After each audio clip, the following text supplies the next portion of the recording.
राजस्थान अध्यापक पात्रता परीक्षा रीट 2024 का नोटिफिकेशन जारी हो चुका है और माध्यमिक शिक्षा बोर्ड राजस्थान अजमेर ने आज इसका पाठ्यक्रम जारी कर दिया है।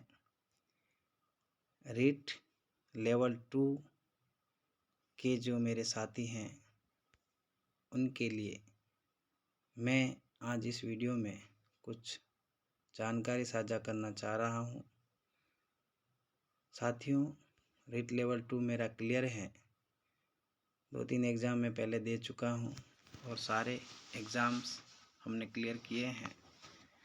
आप भी इस पेपर की तैयारी कैसे करें और कहाँ से पढ़ें, इसके बारे में और पेपर का सिलेबस क्या है, ये जानकारी मैं देना चाह रहा हूँ।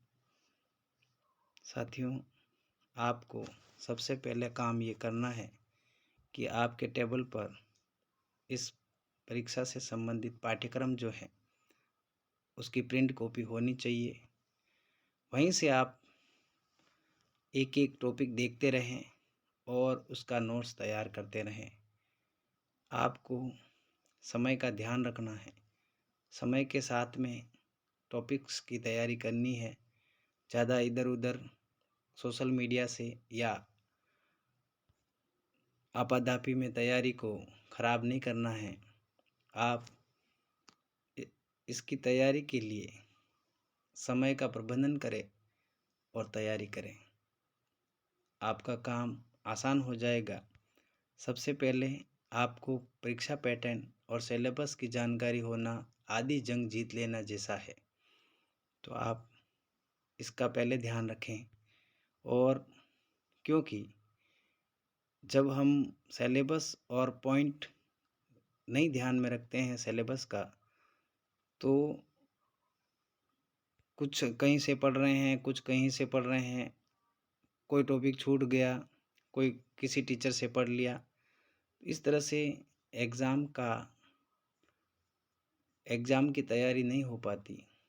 एग्ज़ाम के लिए सही तरीके से रणनीति की ज़रूरत होती है। आप रणनीति बना करके तैयारी करेंगे तो आपका सारा काम आसान हो जाएगा।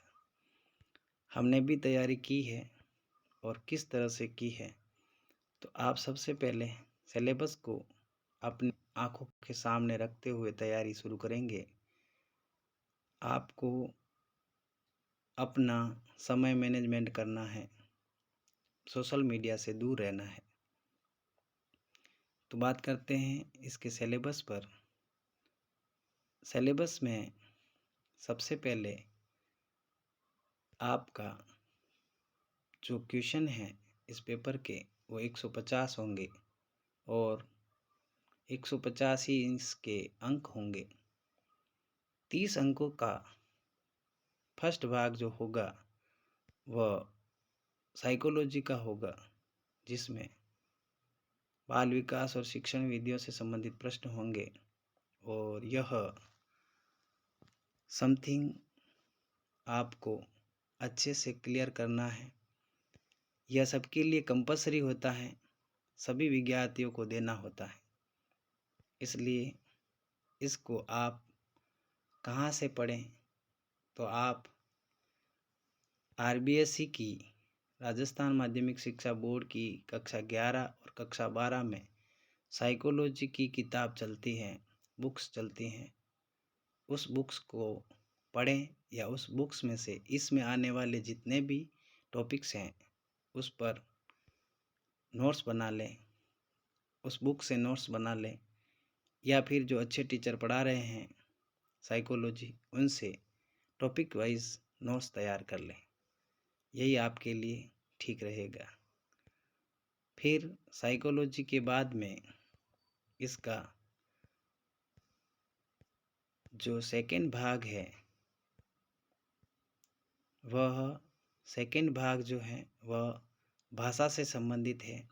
भाषा प्रथम जिसे बोलते हैं, उसमें भाषाओं का एक ग्रुप है जिसमें पहली भाषा हिंदी होगी, फिर इंग्लिश होगी, इंग्लिश के बाद में संस्कृत, संस्कृत के बाद में उर्दू और सिंधी, पंजाबी और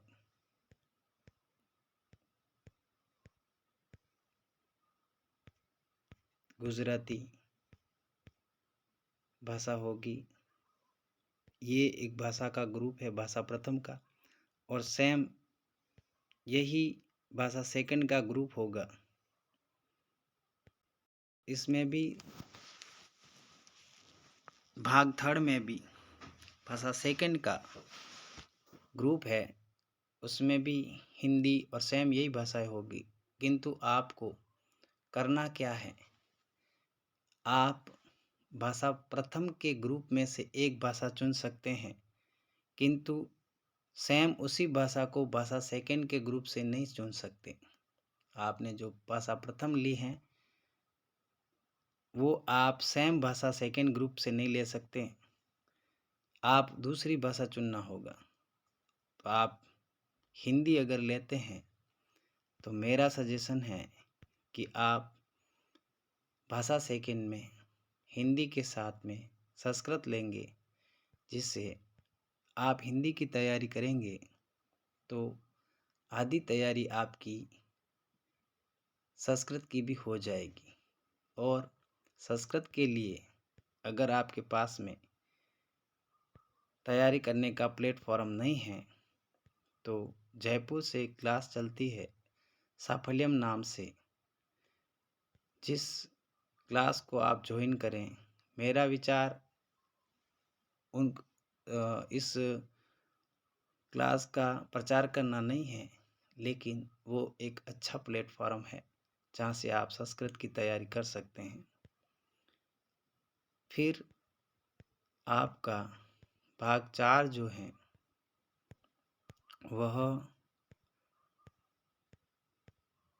आपके विषय से संबंधित होगा, जिसमें भाग ए जो आएगा खंड 4 का वह गणित और विज्ञान विषय वालों के लिए है, और ये छात्र जो विद्यार्थी हैं, साथी हैं विज्ञान वर्ग वाले, उनके लिए है। और भाग 4 का ही बी पार्ट जो हैं वो आर्ट्स के स्टूडेंट्स जो हैं उनके लिए हैं। तो वो साथी जो आर्ट्स के हैं, सामाजिक अध्ययन का एसएस का पेपर होगा यह, जिसके 60 क्वेश्चन होंगे, और इस टॉपिक को भी आपको टॉपिक वाइज तैयार करना है। इसके लिए आपको राजस्थान माध्यमिक शिक्षा बोर्ड की जो किताबें पाठ्यक्रम में चल रही हैं उसमें कक्षा 9th की बुक्स और 10वीं की बुक्स बड़ी इम्पोर्टेंट हैं, वहाँ से आप तैयारी करें। राजस्थान अध्ययन की सामाजिक की बुक्स जो हैं, भूगोल की जो बुक्स हैं, उससे टॉपिक आप शॉर्ट नोट्स तैयार करके रखें। किताबें तो अब इतना समय नहीं है कि आप पढ़ पाएंगे, लेकिन टॉपिक के अनुसार आप उसमें से आवश्यक चीज़ें उठा लें और अपना शॉर्ट नोट्स तैयार कर लें। थोड़ा थोड़ा भी पढ़ें, लेकिन अच्छे से पढ़ें, ताकि प्रश्न गलत होने का चांस कम रहे। बाकी बहुत सारा ज्ञान भरा पड़ा है किताबों में, लेकिन आप अगर रणनीति के अनुसार तैयारी नहीं करेंगे तो एग्ज़ाम में नुकसान उठाना पड़ सकता है। तो रणनीति अच्छी होनी चाहिए, समय प्रबंधन अच्छा होना चाहिए, तभी आप इस एग्ज़ाम को क्लियर कर पाएंगे। जय हिंद, जय भारत। मिलते हैं अगले वीडियो में। आपके लिए कुछ वीडियोज़ इस चैनल पर आएंगे जिसमें से प्रश्न आने की संभावना 100% होगी। तो आप चैनल को सब्सक्राइब कर लें।